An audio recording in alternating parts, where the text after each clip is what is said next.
Eh bien bonsoir à tous les amis, supporters, supportrices parisiens, parisiennes, supporters, supportrices monégasques, supporters, supportrices d'autres clubs, amoureux du football. Bienvenue à vous les amis, je suis très content, très heureux de vous retrouver pour ce débrief à chaud de cette magnifique victoire, encore cette belle victoire du PSG. 4-1 sur Monaco pour le compte de la 21e journée de Ligue 1. Donc là les amis, déjà pour commencer, la prolongation de Luis Enrique, de Mendes, de Vitinha et de Achraf Hakimi, on laisse ça de côté. J'en parlerai demain dans une vidéo spéciale où on reviendra sur chaque prolongation les unes après les autres. Voilà, ok, d'accord. Donc ça, on laisse ça de côté parce que c'était une très très bonne nouvelle avant le match, bien évidemment. Je suis bien évidemment très content de ces 4 prolongations, mais ça, on y reviendra demain.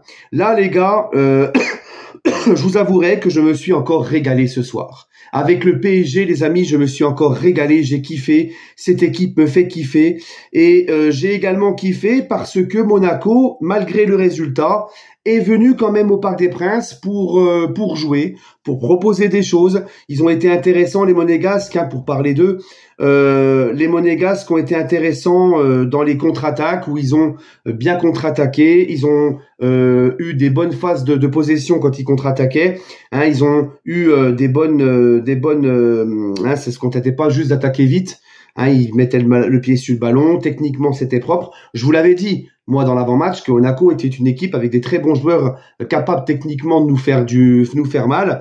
Donc, à chaque contre-attaque, Monaco, ça posait le jeu, ça jouait, ça combinait bien. Voilà, ça jouait en une touche, 2 touches. Et notamment, un joueur, moi, que j'aime beaucoup du côté de l'AS Monaco, c'est Magnès Akliouche. Magnès Akliouche, ce soir, c'est clairement le meilleur monégasque. Le mec, en fait, toutes les occasions de Monaco, parce qu'ils en ont eu malgré tout des occasions de Monaco, notamment en première mi-temps. Monaco, les amis, à chaque fois qu'ils ont attaqué, à chaque fois qu'ils ont eu une occasion, c'est Magnès Akliouche qui déclenchait le truc.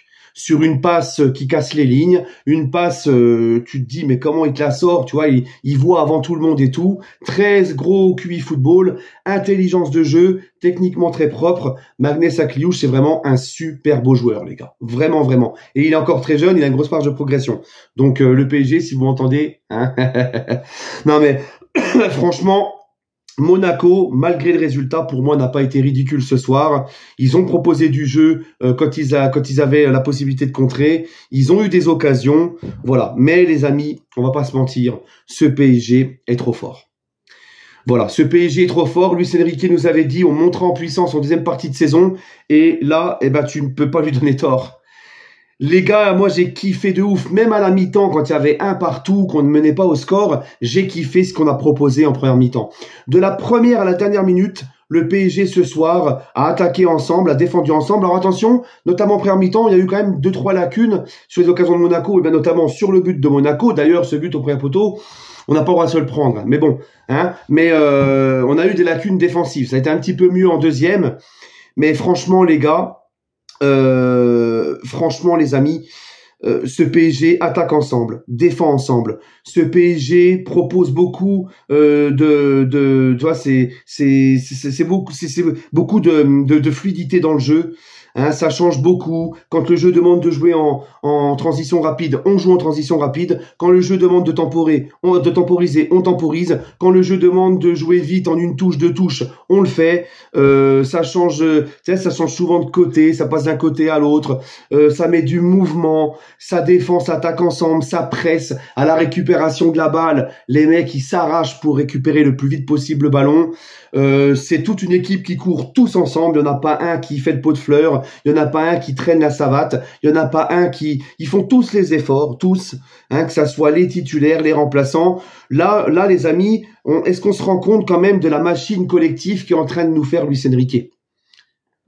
Franchement, c'est impressionnant. Moi, je prends un véritable plaisir. Et les gars, ce soir, 4 buts encore contre Monaco, 4 buts à Stuttgart, 4 buts contre City, 5 buts à Brest. Quand le PSG joue des gros matchs importants face à des équipes importantes, ça déroule, là, en ce moment. Franchement, le PSG, c'est très fort. Est-ce qu'on se rend compte quand même de cette machine collective qui est en train de mettre en place Luis Enrique? C'est impressionnant. Et là, tu vois, en plus de ça, bah, comme je te l'ai dit, dans le jeu, on se fait pas chier, c'est très beau à voir. On a des joueurs qui sont beaucoup plus efficaces devant les cages, des joueurs qui montent en puissance au niveau aussi de la confiance devant les buts, dans la finition, et aussi techniquement. Parce que techniquement, ce qu'on propose, c'est très beau, c'est très propre. À l'image de Désiré Doué au milieu, ce qu'il a fait ce soir, c'est magnifique. Hein? Et franchement, moi, ce PSG, mais il me fait kiffer. Vous pouvez pas savoir comment ce PSG me fait kiffer. Voilà.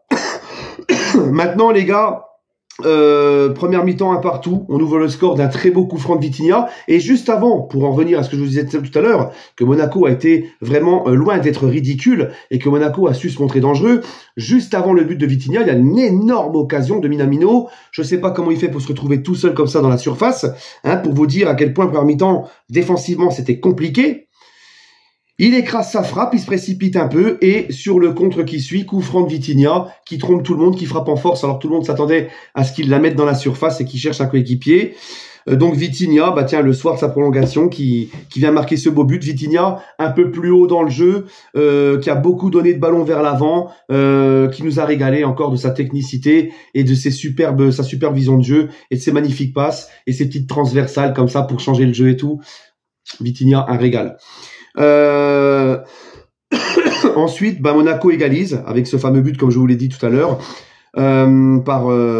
c'est Zakaria, je crois, qui marque. Je sais même plus c'est qui marque pour Monaco. Bref, en tout cas, Monaco égalise. Un partout à la mi-temps. On se crée des occasions, on les met pas au fond. Et puis deuxième mi-temps, on a la chance de vite marquer le deuxième but par Kvaratskhelia. Kvaratskhelia, les amis, je le sentais depuis le début du match. Il a fait 2-3 mauvaises passes, il a fait 2-3 mauvais choix. Mais dans ses prises de balles, dans le fait d'aller au duel, dans ses duels gagnés, sur ses appuis, tout, on le sentait un peu plus mieux. Dans ses automatismes avec ses coéquipiers aussi, on le sentait mieux. On le voit monter en puissance, on le sentait en jambes ce soir.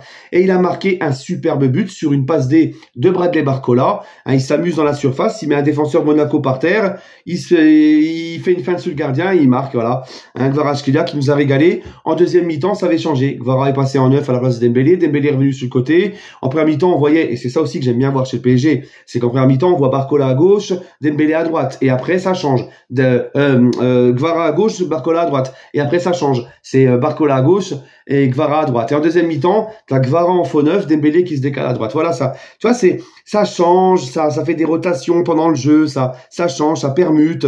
Voilà, il y a de la fluidité. Moi je kiffe. Hein.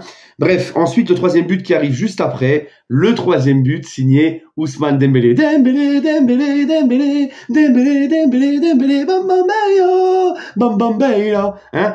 Ousmane, il se pose pas de questions, il fait une frappe pied droit comme ça, boum, il se pose pas de questions, il met le troisième et il va marquer en fin de match le quatrième but sur un magnifique débordement de Nuno Mendes. Nuno Mendes, vous avez vu, Lucas Hernandez, il est rentré, Mendes, il est passé ailier gauche. Et Mendes, même en ailier gauche, il nous a régalé. Hein, la course qu'il fait à la fin, parce que on est quand même en fin de match. Le mec, il a cavalé comme tout le monde. Il a fait des allers-retours comme tout le monde. Il a cravaché. Hein, et il arrive quand même à la fin à te faire cette course magnifique et ce magnifique ballon pour Ousmane. Et Ousmane qui la pousse au fond. Voilà, donc ça fait 4 buts à 1. Dembélé qui marque donc son doublé. Dembélé, Dembélé, Dembélé, Dembélé, oh maman, oh. Mais c'est un truc de fou. Donc tu vois, Ousmane Dembélé, en fait, c'est un mec, il est tellement simple, il est tellement naturel, que des fois, tu sais, il joue au foot, quand il joue, c'est comme s'il était au five. Tu vois, il va éliminer l'adversaire, il va jouer comme s'il est avec ses potes, et puis tu sais, et puis après, bon, tu sais, il arrive devant les cages, il loupe tout, tu vois, il est pas concentré, il est un petit peu... Mais là, il a fallu qu'il fasse un pari avec ses potes, avec ses coéquipiers, qui lui offre des potes de ses coéquipiers, je sais plus, qui vont lui offrir, je sais plus quelle montre, une Rolex, je sais plus quoi, s'il atteint un tel ratio de but. Et là, le mec, il est concentré devant les cages. Là, il marque. Là, il montre qu'il se concentre. Là, il enchaîne. Et c'est quoi qui l'a motivé? C'est les montres. C'est les Rolex. Donc, continuez à proposer des trucs comme ça, Dembélé. Parce que nous, j'en ai marre de tousser comme ça. Putain, je veux être tranquille, moi. J'en ai marre de tousser comme ça. J'en peux plus. Depuis que j'ai eu la grippe, je fais que de tousser, je m'étouffe là. Bref, donc, je vous disais, Dembélé, les gars, continuez à lui proposer des montres.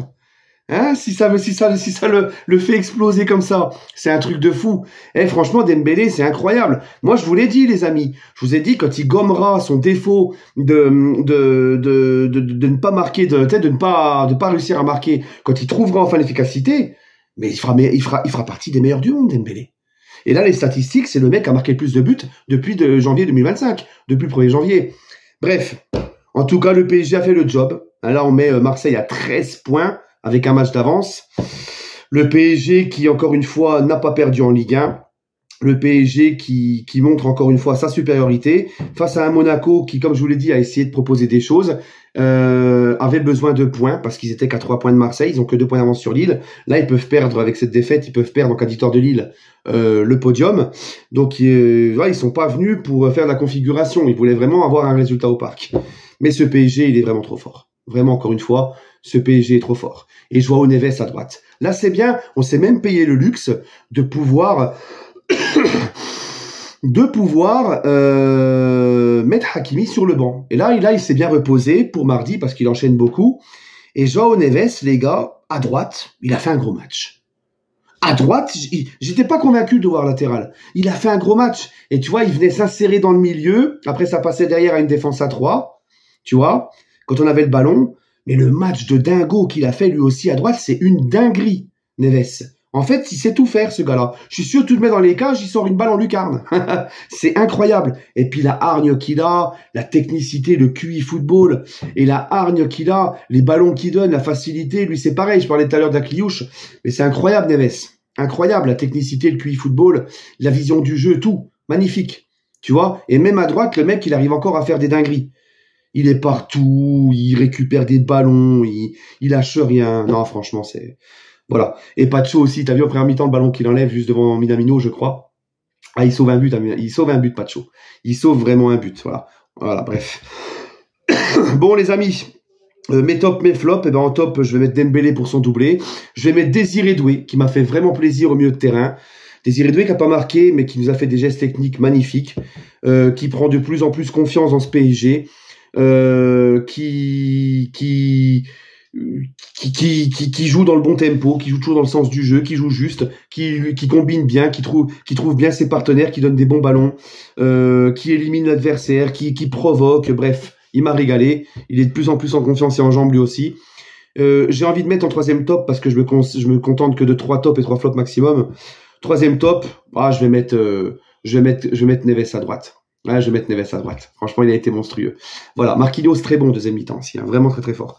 Bref, sinon, en flop, j'ai même pas de flop ce soir. Même Fabien Ruiz, alors je l'ai pas trouvé extraordinaire, mais je l'ai trouvé un petit peu mieux. J'ai trouvé bien. Non, franchement, ce soir, j'ai pas de flop. Voilà, les amis. Allez, prenez soin de vous, les amis. J'espère que je n'ai rien oublié. Ça fait déjà 13 minutes que je vous parle. Ça passe très vite. Donnez-moi votre avis en commentaire. Ce PSG nous fait kiffer. On kiffe. Pourvu que ça dure.